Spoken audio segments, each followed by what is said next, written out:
তো হুজুরে কইছে সারা জীবনের নফল মিলাইলেও একটা ফরজ বানান যাইতো না, এই কথা কইছে পরে। হেতে অনেকে কইতেছে এত নফল নামাজ পড়লাম, এত নফল আবাদত করলাম, এটা কি সব ফাও গেল? হুজুরে জিগাই রেহি রে কিতা করো? একটা খেলিছে হুজুর প্রশ্ন আছে। কয় কি প্রশ্ন? আপনি দি কইলেন নফল মিলে কোনো কামও লাগতো না, তো নফল তো অনেক কইরা লাইছি, দেখি তা কইরা হাম কইলুয়া যায়, আপনি কুদুরা কইয়া দেন কতটা নফল মিলেই রে একটা ফরজ হয়। হুজুরে কয় জীবনে তো 40 বছর ওয়াজ করি, এই প্রশ্ন তো কেউ করছে না, কোনো কিতাবও তো পাইছি না, কিতা কর্তা? অনেক টেনশন করে কই কিতারা জিজ্ঞাসলেন? কই জিজ্ঞাসলাম কয়টা নফল মিলাইলে একটা ফরজ হয়। হুজুরে মুসকে হাসি দিয়া কয় এই যতটা সুবারি গাছ মিলাইলে একটা নারকল গাছ হয়। তোমার যদি দুগলা বাতার সালাদ দেয় তোমার সাথ উঠবো, সালাদ দিয়া রাখছো কি তা না? তুমি তরকারি এনে আনবা লাগলে সালাদ খাওয়া না হইলে নাই, বাতের লগে সালাদ দিলে তোমার যেমন রাগ হয়। ও বাবা ফরজ বাদ দিয়া তুমি ফাগড়ি বান্ধে হাঁটতে আসো, লুঙ্গিও দাম, লুঙ্গিও নাই পাঞ্জাবিও নাই, তারেকে মানুষ সুস্থ কয় না অসুস্থ কয়, ভালো কয় না পাগল কয়? আর যদি ল্যাংডা হইয়া একটা ফাগড়ি মাথা দেয়া দেন তারে পাগল কইব। তো নোয়াখালীর কথা যে মনে পড়ছে এটা কি কয়ে নিতাম রে? তোমরা আওয়াজের লাগিয়ে তো পারতাম না, জুড়ে বলেন কথা। তুমি কথা কও না কিন্তু তুমি কিতা করতেছো বইয়া বইয়া না মরহুম জুড়ে কথা কইবা, লইয়া পড়বা কথা কইয়া, ভালো করে আরাম করে বাও। তোমার ফ্যাট সিফাত করে দিছো, গোলা দিয়ে আওয়াজ মারো তোমার। তারে কিতা করে পাগল? যেতে ল্যাংডা হয়েছে না মাথার টুপি দেয়, ফাগড়ি মাথার দিয়ে আনে, তারে কি কয়? তো হুজুরে নোয়াখালীর হুজুরে ওয়াজ করতে আছে, কয় সারা জীবনের নফল মিলাইলেও একটা ফরজ বানাইতেন, কথা কয় না। সারা জীবনের নফল মিলাইলেও একটা ফরজ বানান পারবে না। এটা কি সত্য নি কথা? ঠিক আছে নি এটা কথা? আর হুজুরে যখন ওয়াজ করতেছে খড়মপুর, হ্যাঁ শানপুর, খড়মপুর, আনন্দপুর, তো হুজুরে কইছে সারা জীবনের নফল মিলাইলেও একটা ফরজ বানান যাইতো না, এই কথা কইছে পরে। হেতে অনেকে কইতেছে এত নফল নামাজ পড়লাম, এত নফল আবাদত করলাম, এটা কি সব ফাও গেল? হুজুরে জিগাই রেহি রে কিতা করো? একটা খেলিছে হুজুর প্রশ্ন আছে। কয় কি প্রশ্ন?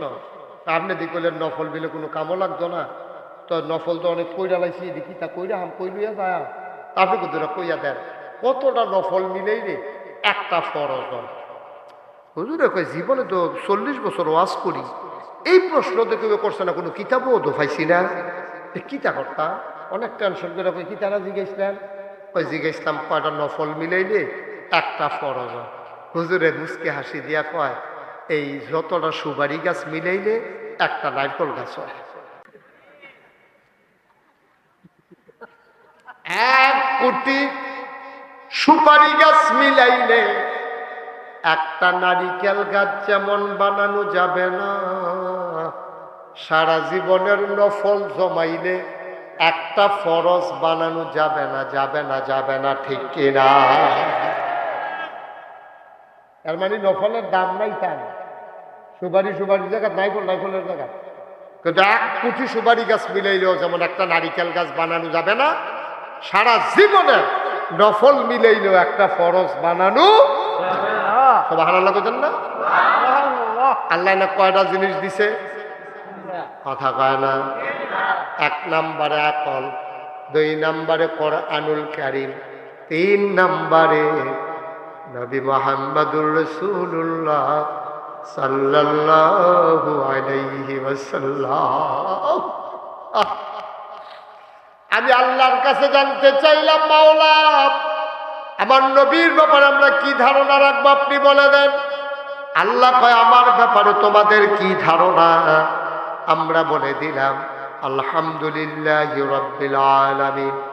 আপনার ব্যাপারে ধারণা হইল সমস্ত জগতের যিনি রব, আপনার জন্য আমাদের সমস্ত প্রশংসা, বলেন সুবহানাল্লাহ।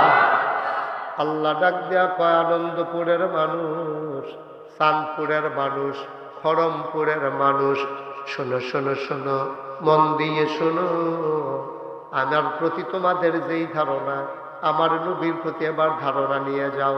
কি মজা করে আল্লাহ বলে দিলেন, সবাই পড়েন وما أرسلناك إلا رحمة للعالمين। এই আয়াতটার ভিতরে এত মজা, আমি যখনই পড়ি চোখ দিয়া টক টক করে আমার পানি পড়ে। মজা করে আবার পড়েন দেখি।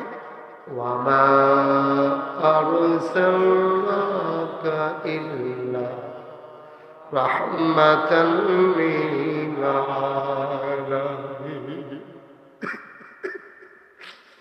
যত জায়গায় আমি আল্লাহর, তত জায়গায় আমার নবী রহমত, আমার নবী যে রহমত প্রমাণ আছে নাকি না? কুরআনুল কারীমে আরো মজা করে আল্লাহ কয় ফাবিমা রাহমাতিন মিনাল্লাহ, فبما رحمة من الله لنت لهم ولو كنت فظا غليظ القلب لانفضوا من حولك فاعف عنهم واستغفر لهم وشاورهم في الأمر فإذا عزمت فتوكل على الله إن الله يحب المتوكلين। আল্লাহ ডাক দিয়া কয় ও নবী, আল্লাহর রহমতে যত রহমত আপনারে দেওয়া হলো, এই আল্লাহর রহমতে আপনার মনটাকে আমার আল্লাহ নরম করে বানাইছে। বলেন সুবহানাল্লাহ।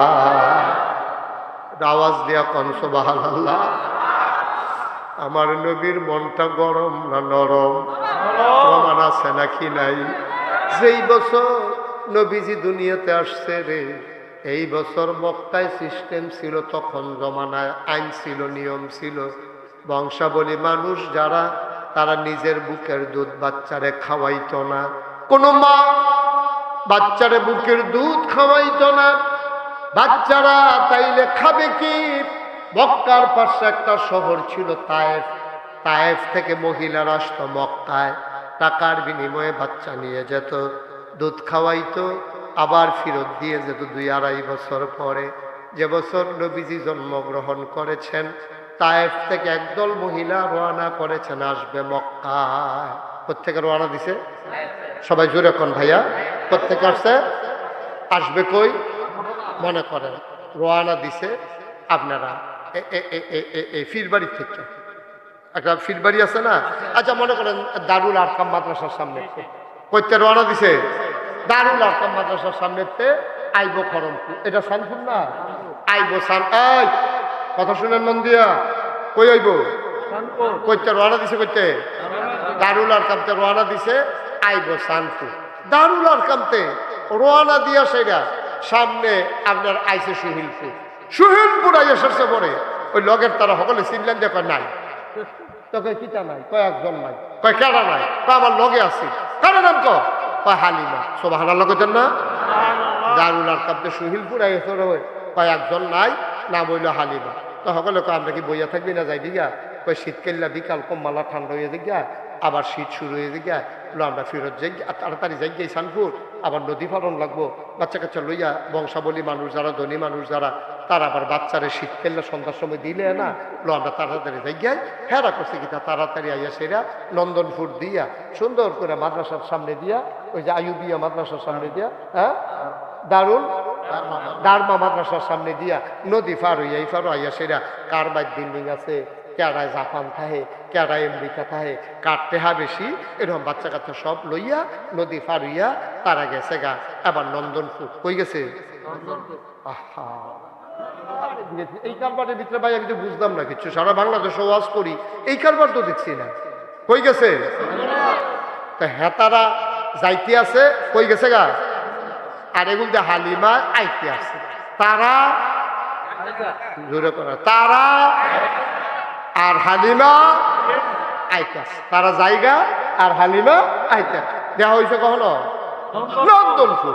হালিমায় দেহে সকলের কুলের ভিতরে বাচ্চা ওয়া ওয়া কান্দে না সবাই লইয়া যাইতেছে। হালিমা কই কি থাকো তোরা কি বাচ্চা লইয়া আইয়া পড়ছ? তোর লেগে বইয়া থাক, তুই দিয়ে ইয়াতে আওয়ানের আগে এই কি কয় সুহিলপুর আওয়ানের আগে তুই দি ফিসে ফুরে গেছো, তোর লেগে আমরা অনেকক্ষণ ফেরুই আসতাম না, তো তুই আইস না, এর লেগে আমরা গিয়ে বাচ্চা লই আইছি। তা হালিমায় কয় এই ইয়াতে সানপুর আর বাচ্চা নাই? কয় হ খবর পাইছি একটা বাচ্চা আছে, বাচ্চারা এতিম, এর লেগে আমরা খবরও লইছি না আনছিও না। তো ভালো লাগতেন না? হালিমার স্বামী কয় আইসি যখন চলো নন্দন ফুরতে সানপুর আর পায় কাই, চলো বাচ্চারা গিয়া লইয়াই, কপালও থাকলে আনাম না হইলে নাই, দেখি পছন্দ হয় কিনা। এখন তারা রোয়ানা দিয়া আইতো চায়। হালিমা কয় না, হালিমা হিসাবি মহিলা ছিল, হালিমা কয় না এতিম বাচ্চার না কি করাম, তারে বোধহয় চলে কষ্টে, দুইটা টাকার লাগিয়ে আনবো, টাকায় যদি না পাই আই না কি করবো, চলেন ফেরত চলে যাই। হালিমার স্বামীর মনটা ছিল নরম, বুঝাইয়া শুনাইয়া লইয়াইছে সানপুর।